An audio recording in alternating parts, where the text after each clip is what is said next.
on this episode of the Mad Rush podcast.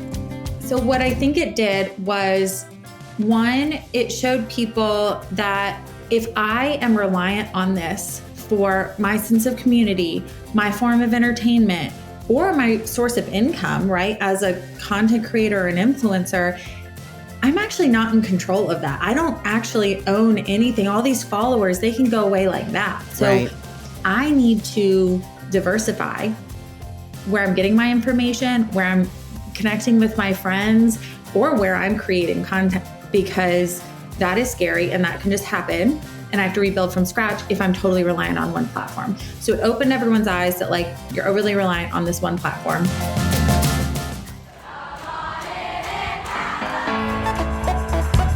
Welcome to the Mad Rush podcast. I'm Trisha Addix, the original sorority rush consultant.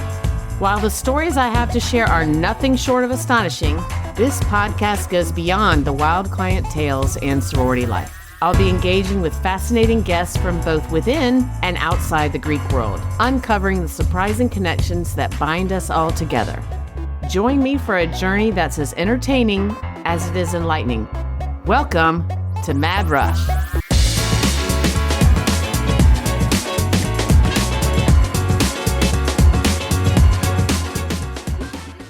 Today on Mad Rush, I have the honor of having Windsor Western, coolest name in history, as my guest. Windsor is one of the co-founders of Her Campus Media, and I'm excited to learn about what they do. For some background, Her Campus Media is the #1 portfolio of Gen Z media brands and marketing solutions, focused on amplifying the voices of young women and unlocking opportunities for the next generation. They have a house of media brands that serve students throughout every stage of their college career. And I'm so excited you're here. Thank you for being here, Windsor. And just so y'all know, listening, I might interject her name into every sentence because I'm a little obsessed with it. Well, Trisha, thank you so much for having me. My joke is that as a Windsor Hanger's my maiden name. And then I met this guy named Alex Western. And my joke is that it's half the reason I married him. In reality, it's only about 10% of it. No, I'm not. It's not the reason I married him, but it is a fantastic name. And Windsor's my mom's maiden name. And then Western's my married last name. But lucked into that one. Yeah, I've talked about this before on my podcast. I went from, my maiden name was Grody, like to the max, like gross, which was great growing up in the 80s. Mm-hmm. And then I married my husband and his last name is Addix. And so Grody Addix. Yes, I lucked out in the husband, but I'm jealous of the Western name. So yeah. It's a good name. Thank you for having me. I'm really excited to be here. So we met at this pop-up. I thought she had this coolest style and we started talking, and there's a lot of synergy between what we do. And so I would love for you I've been on your website. I've read about you. I'm so impressed by what you do, but I got to be honest, I don't really understand it all. Yeah. Because I'm old. So take it away. Tell us what you do, how you got started, all the things. All right. So it's interesting because I've grown up along with the internet, and as much as the internet has changed, my company has changed too. And so the way that Her Campus Media looks today in 2025 is totally different from the way that it looked when we founded it in 2009. So I'll go back to the beginning and I'll rush through this.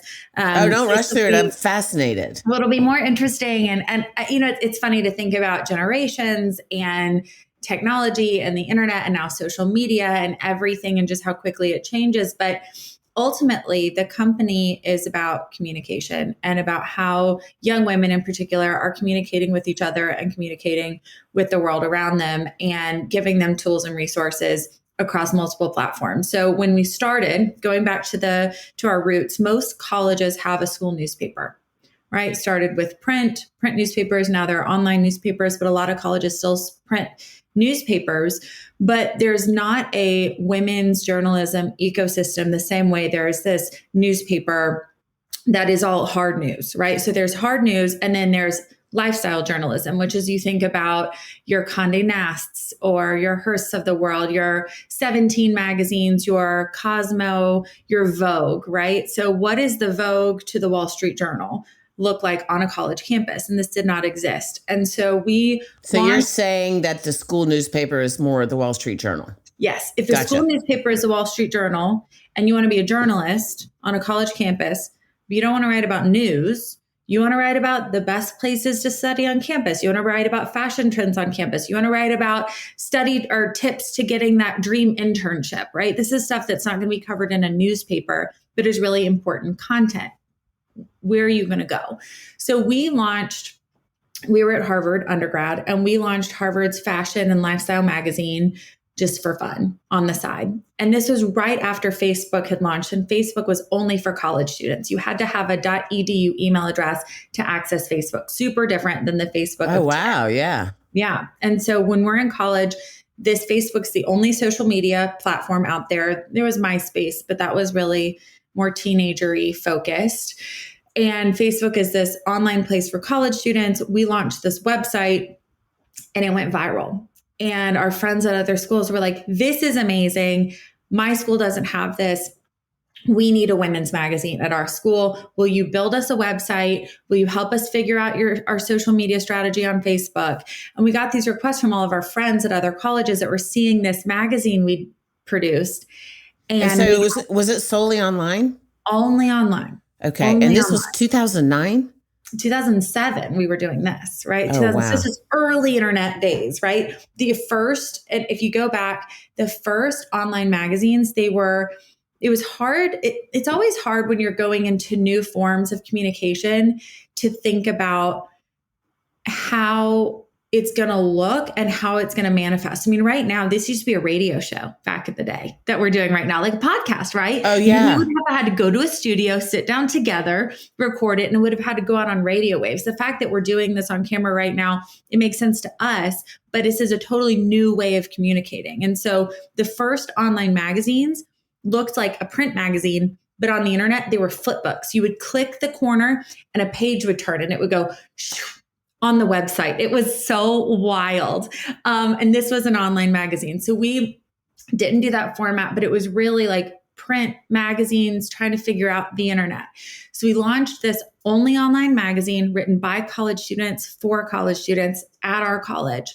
There was such demand to do this at other schools that we entered Harvard's business plan competition with an idea for a platform where any student at any school could launch her own magazine, her own publication, for students at that school, build a team, almost like a journalism sorority, if you would, right?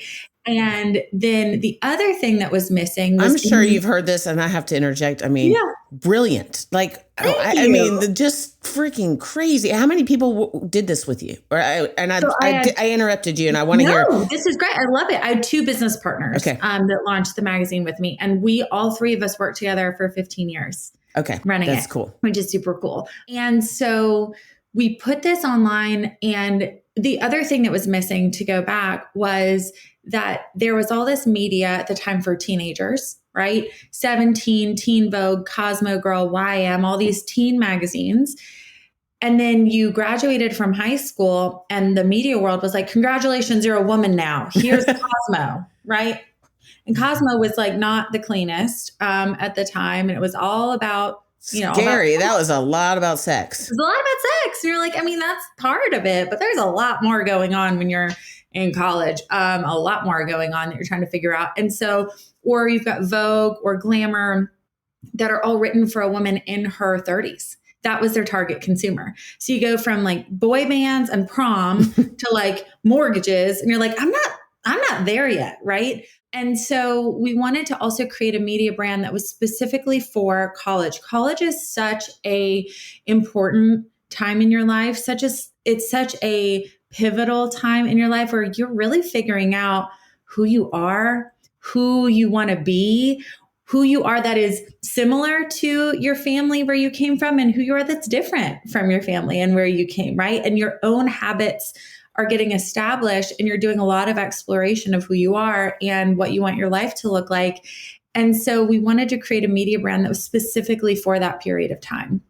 And so we entered the business plan competition, we won, and we launched hercampus.com, which is our flagship property, which is why we're called Her Campus Media now, on September 16th, 2009. And we were all undergrads. And it started as, let's do this senior year, see what would be fun, turned into, why don't we do this after we graduate and do it for a year and, quote, not get real jobs for a year and do this instead, right? Wouldn't that be funny? Fast forward 15 years later, now 16 years later, and I'm still doing it. So joke's on me. It turned into a very real job.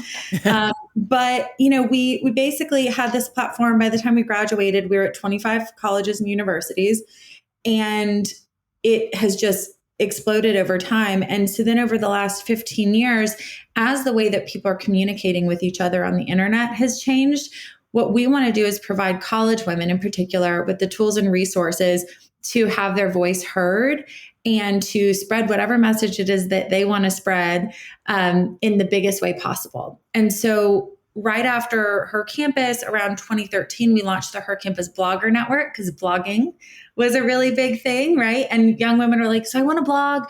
I don't know how to start, and I don't know how to find brand deals, and I don't know how to meet other bloggers. And so it was an education community. How do you blog? How do you do it well? A community opportunity where you can meet other bloggers and make friends with other bloggers and share tips and tricks and follow each other.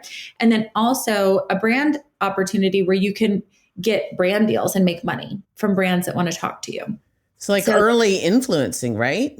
Yes. And so then the Her Campus Blogger Network you're brilliant. evolved into the Influencer Collective, which is now the leading college influencer platform that develops college students who want to be influencers and gives them the tools and the tricks that they need. And so we have 80,000 community members right now who are either journalists, bloggers, influencers, content creators that are 80% of them are currently in college. The rest are just a few years out of college. And they reach 1.3 billion people collectively.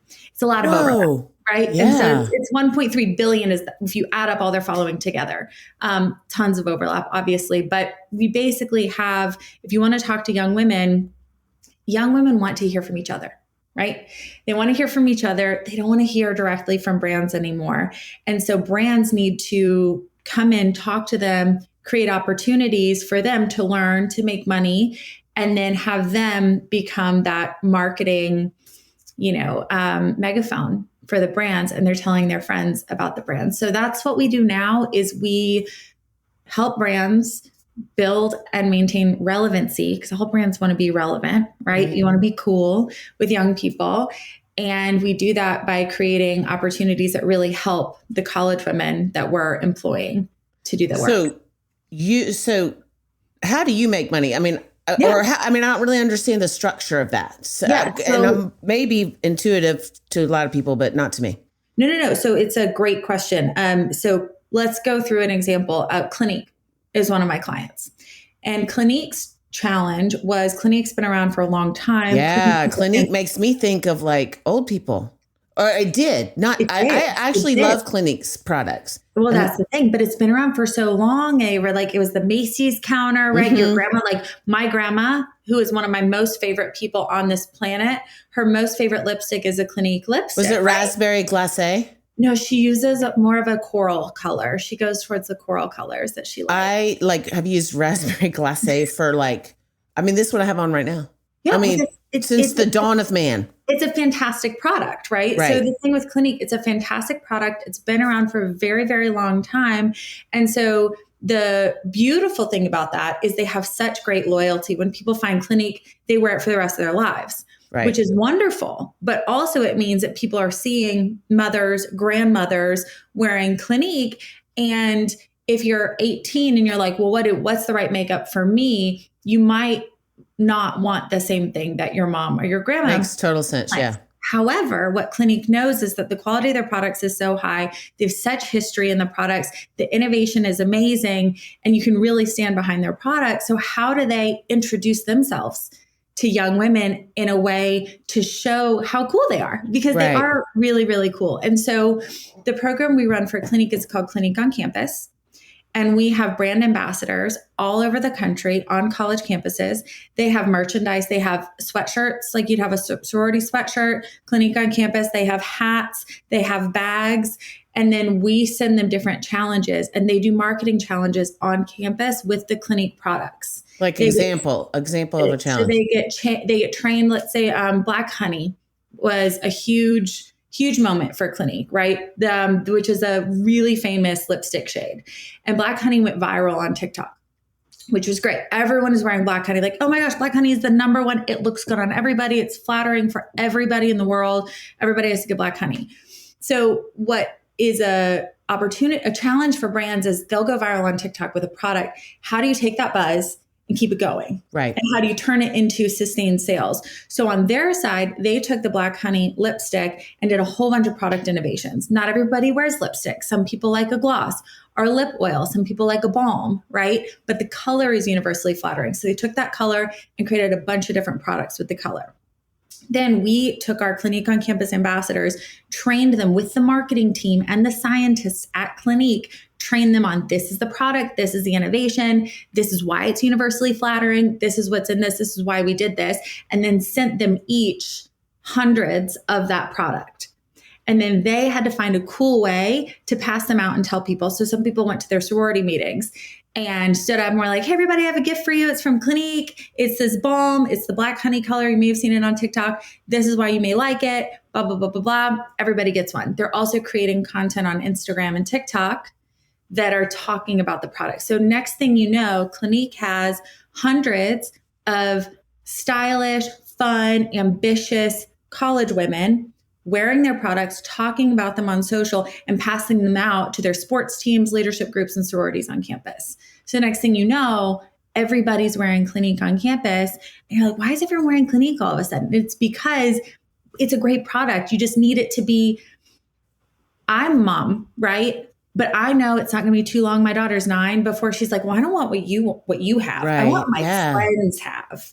So how do you get the friends talking about the product? So that's one example of something that we do.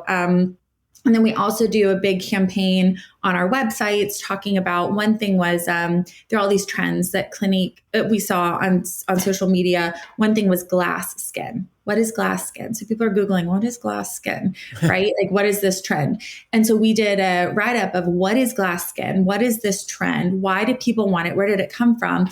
And which Clinique products should you use to achieve the look? And then did this from our beauty editors on our website. So it's this multi-pronged campaign where there's sampling, you're passing out the products, there's social media content from young women to young women, and then there's also beauty editors explaining beauty trends and infusing the product in. And that's one. And I have 80 client campaigns that I'm doing right now. Wow. Yeah. I mean, blown away. That is so I wrote down something. The TikTok ban. What I mean, it seems like you, in particular, Her Campus Media, can clearly innovate and change with the times. But do you think that's gonna? What do you think about that?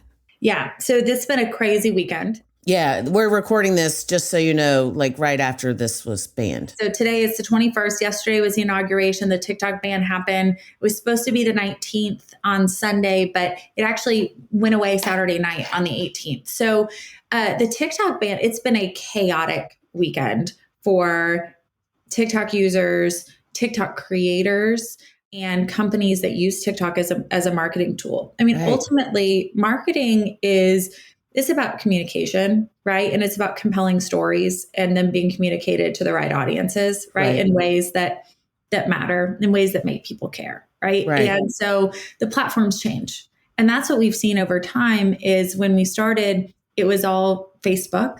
And then Pinterest showed up, and then Instagram showed up, Snapchat showed up, and TikTok showed up. And there were all these other apps that came and went throughout. Right. Clubhouse, that audio only app that still is around a little bit. And there's been a lot that have kind of like popped and then gone away, but those are the big ones. And obviously YouTube as well. And so the thing that we know at our core, having done this for so long and having been focused on college students for so long, because even though we have aged up at the leadership level, I'm not in college anymore. I've got, a 9-year-old, the college age is such a wonderful period of time and an important period of time. We've stayed solely focused there. But what we've seen is the way college students are communicating, it keeps being all these new platforms. Right. And so if you don't, and I think millennials are like, oh no, it's Gen Z's first app that's died, right? But like we've seen it how Vine was popular, it went away, Oh, I remember Vine. Yeah. My friend Vine? Reagan DeFries used to come, this guy, friend of mine, we had kids the same age, and he would come up to me like at parties and be like, okay, Vine is, or whatever it was. He's like, this is what we're doing now. So Reagan, if you're listening, you were cutting edge too. Basically, to answer your question, I'm sorry, I'm being long-winded. No, you're not at all. This is absolutely fascinating. And I have to interject that I've had some really smart people on this podcast, but I mean, wow. Like, oh, thank you. No, I really appreciate it, Trisha. But I am stressed out this week because anytime where there's big change happening, you have to figure out kind of what's next and what's new. And what's weird about the TikTok thing is that it went away and then it didn't. But the way that it all happened, like young people are smart.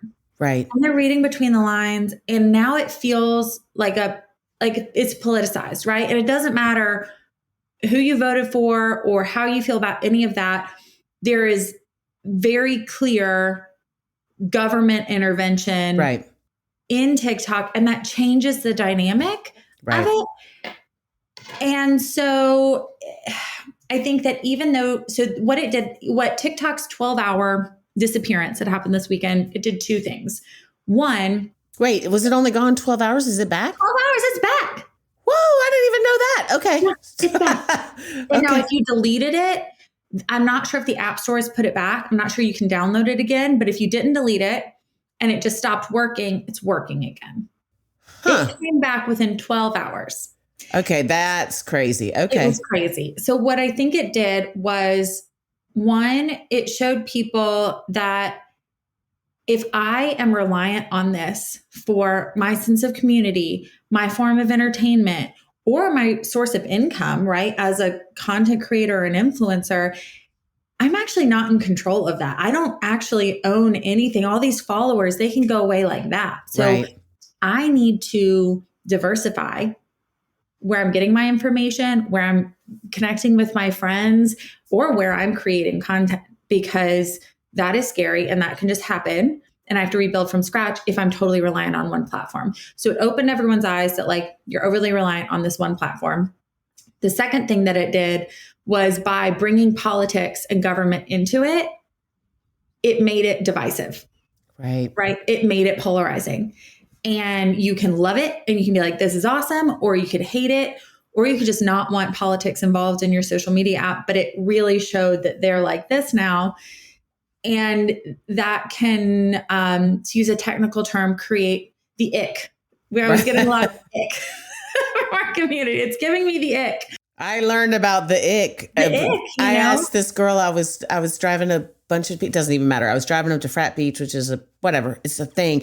And I was like, oh, are you going to see this? She's like, ew, he gives me the ick. I was like, wait, what is that? Like, I got to get my pulse. I didn't even know TikTok was only gone for 12 hours. So it was giving people the ick. And so they're kind of looking actively at other places. So it's a time of rapid change. And so I think, immediately there's going to be a lot more on Instagram. Looking at YouTube Shorts is a potential contender, but everybody's going to race to create a short form video platform and try to draw people away. X launched short form video yesterday. I don't really see college women going over there, but they could. Snapchat could easily roll out. They were doing a whole stories feature. They could easily roll out a whole feed, and people could use their private Snapchat and then do a public posting as well. Pinterest could be interesting. They were playing with video content. They play in the video content space, and then there could be a new app that comes around, or maybe people will stop spending so much time on social media. That's wishful thinking, I think, for me. But and talk to their friends and text them and call them, and but that's crazy. That's craziness. Crazy. Well, and that's you also made a good point about communication, and it's something that I deal with every day with this it's just about what you're saying and not where you're saying it, but like being authentic and like actually, I mean, it sounds like you, or not sounds like you do, you give them the tools, like the research and so it really doesn't matter where they're saying it, just as long as they're saying it authentically and communicating with people, and how they do that is where they do that is not as important as how they do that, which is a huge synergy for what we do.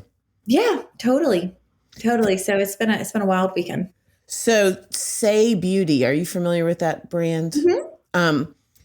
This was a couple years ago. They sent me, I love their stuff, and my daughter-in-law just got her something for her birthday, but they sent me stuff, like a lot of stuff, and said, I was like, what do I do with this? Like, because I'm not an influencer, but I feel like they were seeing, which is what you see, that these girls can change the world, and I tell people that all the time, when sororities get a bad rap, or Greek life or whatever.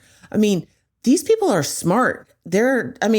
Think about it. You were in college when you thought of this, this is the age that is going to change the world. 100%, and it's young women. And that's what we talk about. Young women are the architects of culture. And if you think about it, I love working with college women for a couple of reasons. One, any sort of qualms you may have with children or teens on social media. Once someone is 18, obviously you still want to, say the tools. I love thinking about social media like a driver's license, like a car. Cars are awesome. Cars are powerful. I love my car. I can go wherever I want in my car. It's an amazing tool.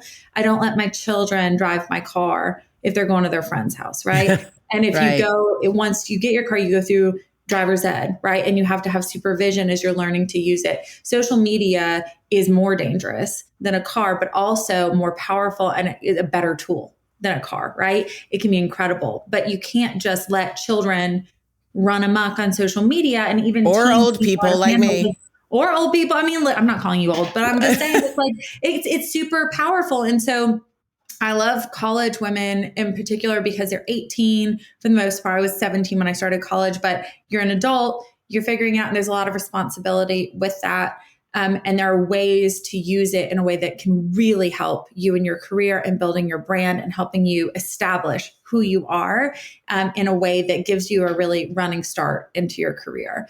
I also know that for young people, it is so fun. I am so comfortable being 36, and I love being 36. And I'm not saying I want to be 22, but if I'm trying to figure out what jeans I need to buy, I am absolutely looking at what are the college students wearing. If I care about what's on trend, if I care about what's fashionable, I'm going to look at young people. The same way teens and tweens are going to look up and see what are the college girls, high school juniors, seniors, what are the college girls wearing? That's so true. They're really like at the heart of it, the biggest music, like it's the new music artists that are popular with college are the ones that are top of the charts, right? Yeah.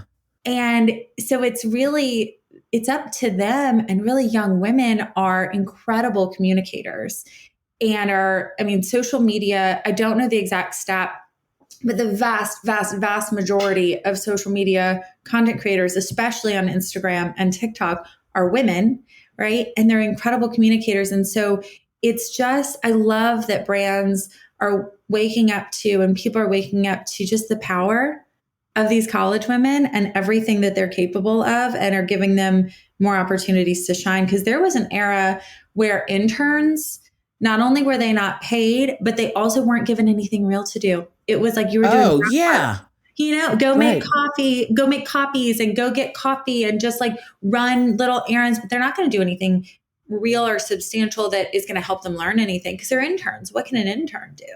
Whoa, that's a very interesting point. Internships today are totally different than they were 15, 20 years ago. And that's a wonderful thing.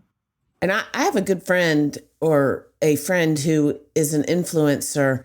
And I feel like there was, at least at our age, people kind of look down on influencer, like, oh, she's just vain or what. I mean, I don't know. But it's so not that. And it's so cool that you They're know, tastemakers, right? And right. they're real trendsetters and real tastemakers. And that's what's so fun about it is people follow when they're inspired, right? Mm-hmm. Whether I love your style, I love the way your house looks, I love how effective, and there are work influencers about being more efficient at work and, being better with your time, right? There are health influencers. It's like people figure out what's their superpower. And the ones that are good at communicating their superpower online can get people that are inspired by that superpower, whether it's an organized home or, a beautiful meal that they can put together or a fitness routine or productivity at work or whatever it is. It's a really cool thing that a lot of people are entrepreneurs or like communications entrepreneurs, and anyone can have their own TV show. Anyone can have their own radio show. What you're doing right here is amazing. You So don't think of that's yourself like an influencer. You're a media, you have a media company. that's so cool. And that's so interesting that you said that. So I'm doing a book and a movie and some other projects, and all the people that, have agents and all that stuff who I respect and adore and love working with them, but they were always like, not my current book agent, but they were always like, oh, when your book comes out, you should start a podcast, or when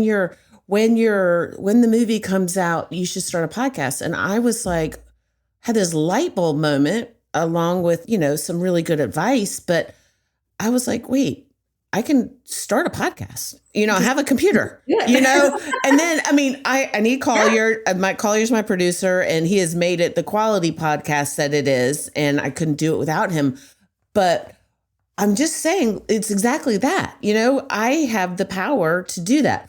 I don't have the, whatever. I don't even need to talk about what I don't have, but I do have the power exactly to do what you do. Yes. Yeah. And that actually more podcasts are viewed on YouTube than any other podcasting platform. And so podcasting, it is you'd be like, oh, it's just an auditory platform. No, it's a visual platform too. Right. It can be, and so that's what's so cool about it is you are your own content creator, and anyone can do this if they have something they're passionate about. Right. That they're an expert in and a story that they want to tell. Like I love it. I think it's amazing. It's totally changing the traditional media ecosystem where you used to be, you have to be a beauty editor to talk about which beauty products are worth buying. You used to have to be a fashion editor to dictate the trends. Wow. Yeah. And now it's up to anybody, whoever has a point of view that other people are interested in.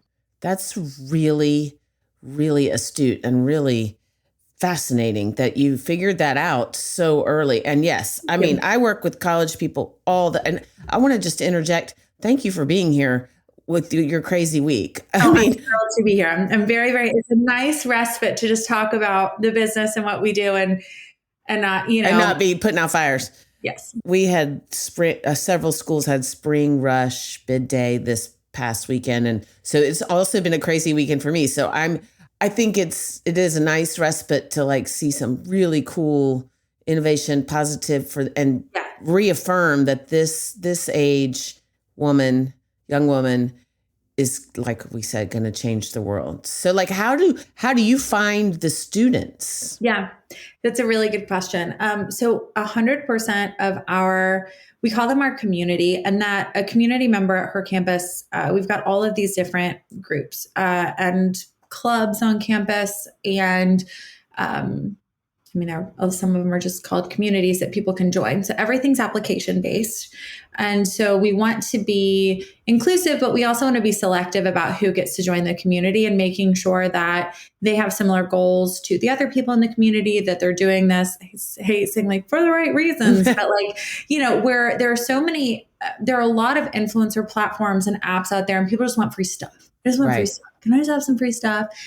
And that is not what we are. The vast majority of our community, actually doesn't get brand deals or samples because we have so many creators, and we have 80 campaigns we're running right now, but it's a variety of, the biggest one we maybe will send out to 2,000 of them. And on the smaller side, maybe we'll activate 10. Oh, right. wow. most people are not coming in because they're like, I'm joining this because I want free stuff or I want to make $100 or whatever it is. That's a transactional relationship. This desire to learn how to do this and how to do it with integrity, to do it really, really well, to be awesome at it. And then also to meet other people.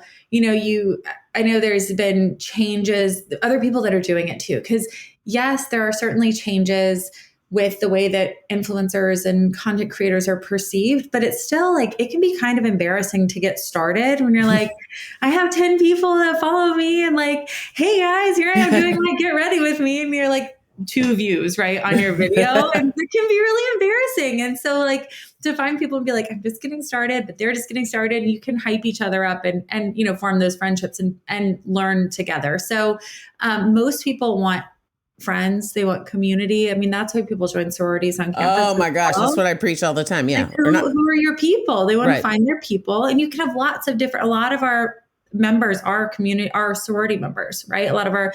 And so you can join this, and it's really about making friends, finding those people, and then also learning. It's changing all the time. And for a lot of students, I mean, they're full-time students. A lot of them are athletes. They're involved in different clubs and organizations on campus, including Greek life. They're trying to figure out internships. Some of them are working on the side as well. And then it's like, oh, and also you need to manage your brand online and create content on a regular schedule and think about who you're going to show up as on the internet. And it's a lot. So also to kind of hold their hand and share, here are some video transitions that are really fun this week. Here are some memes that are really popular this week. Here are some sounds that we really like. Here's some content that we've seen that we really love that you can watch and kind of emulate and get inspired by this. Here are the new FTC guidelines for how you have to talk about if this is a sponsored thing, right? And making sure you're following all the rules, and the guidelines are changing all the time.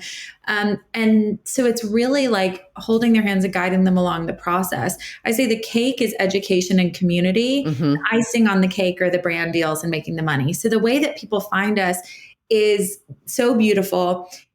Our community members talk about us online, and they say, joining her campus, or College Fashionista, or Spoon University, which is our food community, right? Or Campus Trendsetters, or the Influencer Collective was one of the best things I did during my college years. I learned so much. I made so many friends. I got to do really awesome things because we host events on campus and invite people. And they say, you guys should join too. And this just happens organically. And we get thousands of applications every single month, totally organically, of people that really want to join.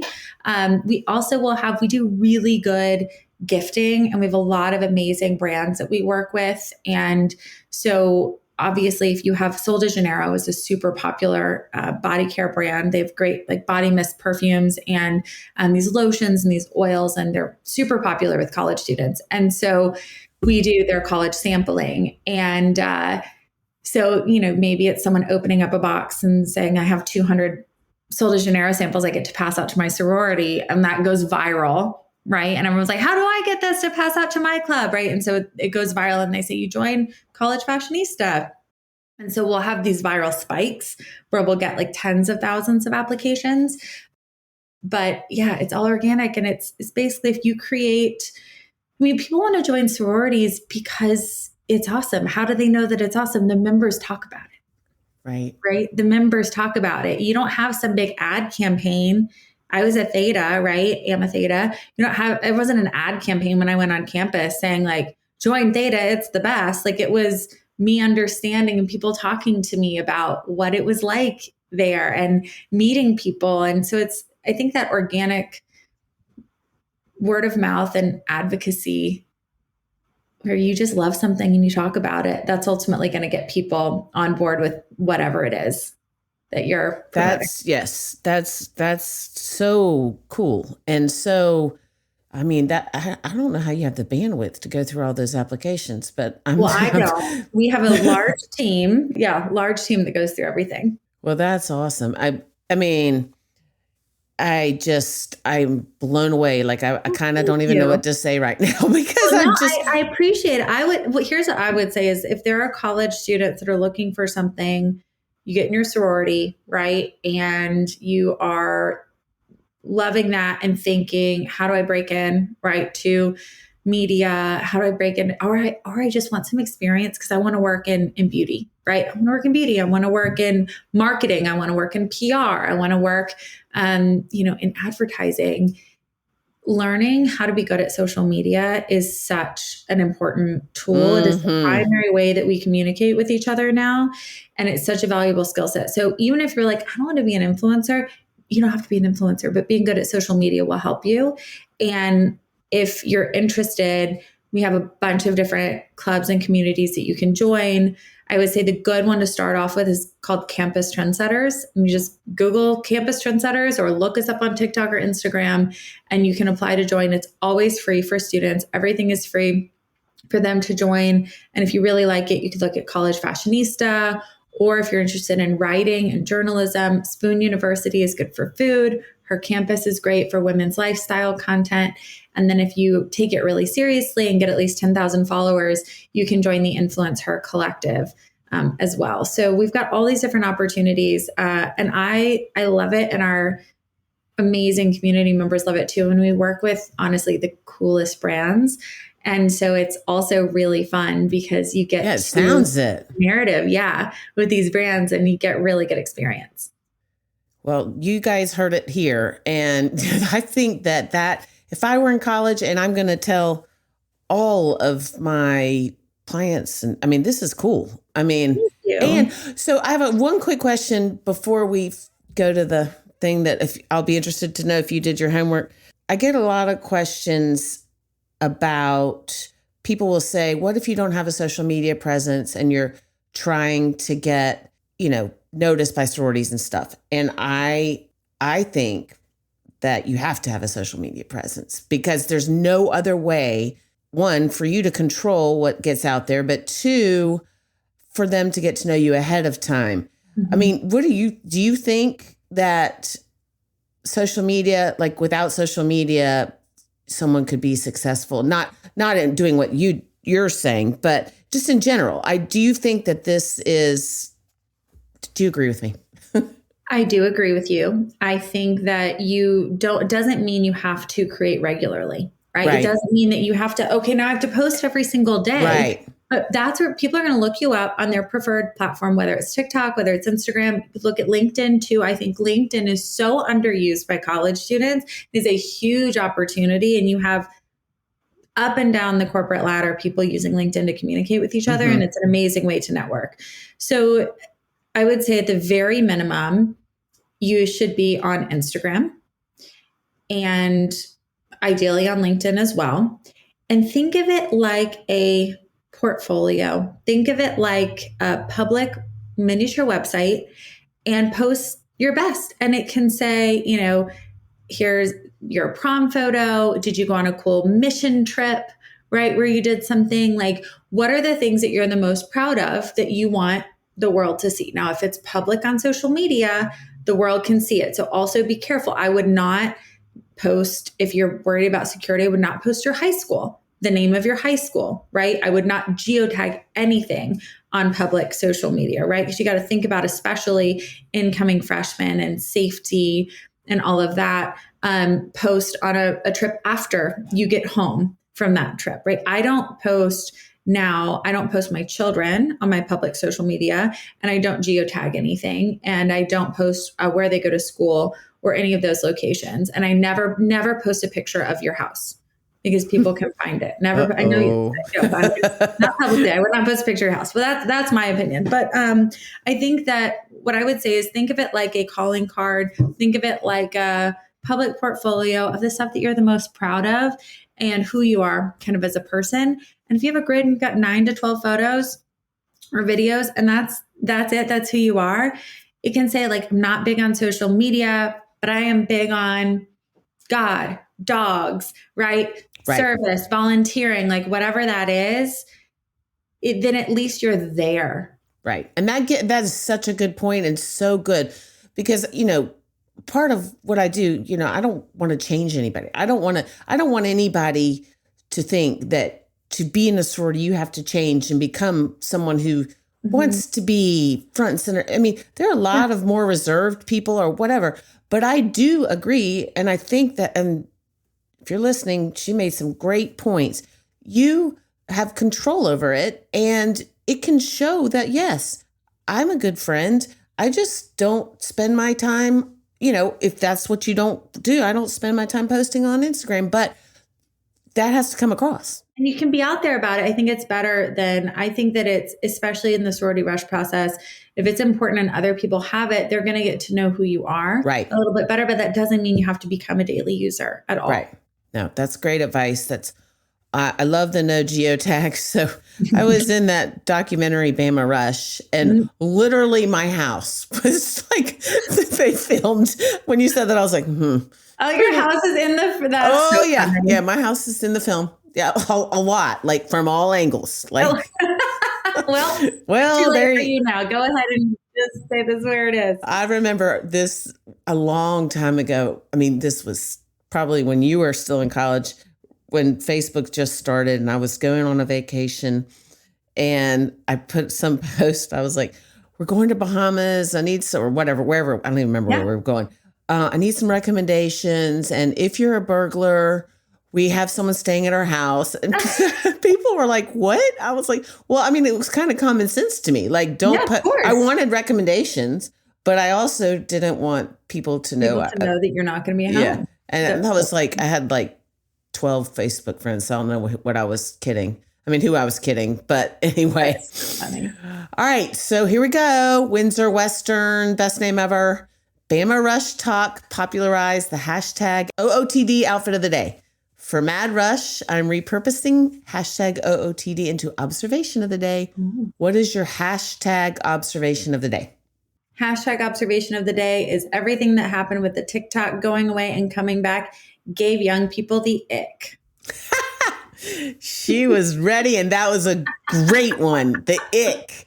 Gave them the ick. They've got the ick about TikTok right now. Well, I'm with them. I deleted my TikTok because there was a video of me that went viral after Bama Rush. And it wasn't necessarily bad about me, but it wasn't, something that I was proud of. And so one of my editors was like, I think you just get rid of some of those videos. And I was like, you know what? I'm going to get rid of all of them. So just deleted it. So you know what? It's great. And then you control the narrative. That's the other thing exactly. too. You can control and take that. So no, that's good for you. Just get rid of it. Well, I think you're a rock star, Windsor Western. And you guys listening, she is the one to watch, or has been the one to watch. And look up, what was the name of the starter? Campus Trendsetters. So tell people how they can find her campus media. So I would go to Campus Trendsetters, find us on Instagram or TikTok primarily. Also, you can see the other communities to join that you may be most interested in would be College Fashionista on Instagram or TikTok, or Her Campus on Instagram or TikTok, or hercampus.com. Check them out. If you're interested, go and say join the community. The link's in the bio or the link's at the bottom of the website, and we would love to have you. That's awesome. Thank you. Thank you for being here. I can't wait to keep in touch and just watch this explode even more. Likewise. Thank you so much for having me. Thank you.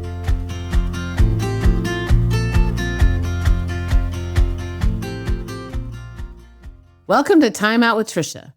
Because can you really give advice if you don't speak about yourself in the third person? I don't think so.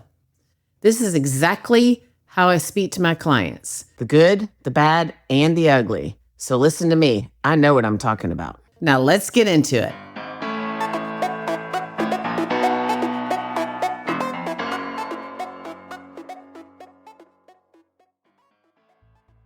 Because of the TikTok ban that was just 12 hours, I did get a lot of messages about social media.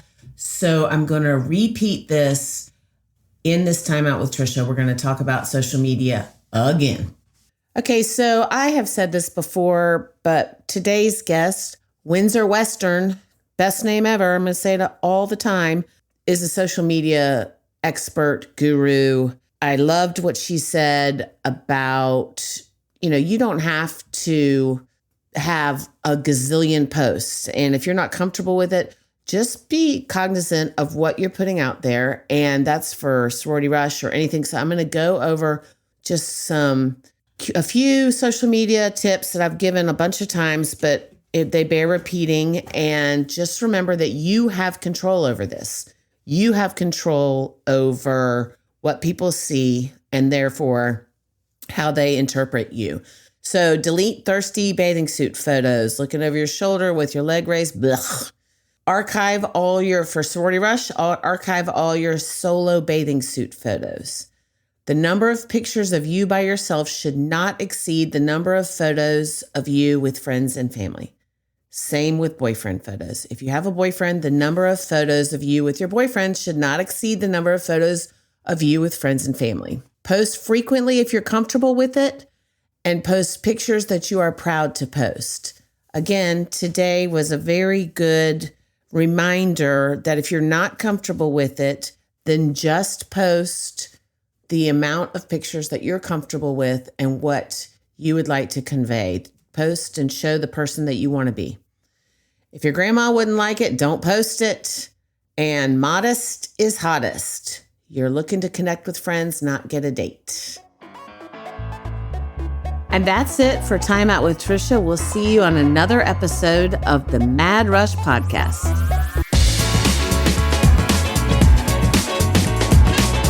Thank you for tuning in to another episode of the Mad Rush Podcast.